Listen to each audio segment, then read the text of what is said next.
Felly, Derek, eich pwnc arbenigol i'w Môn a Gwynedd, mae chi ganiliad yn cychwyn rwan. Os na gyfleoedd gwaith i bobl ifanc yn Ynys Môn a Gwynedd. Pas. Mae Geraint o Benllyn wedi graddio mewn perianneg sifil ac yn ddychwelyd i'r ardal i weithio. Ydy hyn yn bosib?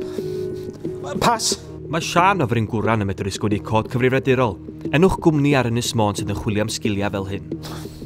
Pas. Mae rhieni Malan o Blaena yn poeni bydd rhaid iddi symud o'r ardal i lwyddo mewn maes creadigol.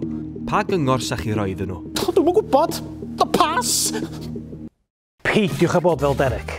Da ni di laru clywed fod a ddim swyddi da ffordd hyn a bod rhaid gadael i lwyddo a bla bla bla.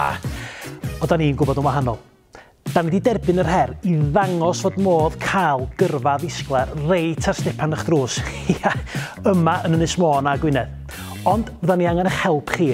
Yn rieni, yn ddisgyblion, yn fusnesa, colega, ysgolion. Wel, pawb, basically. Wel, come on ta. Da chi am helpu ni ta be?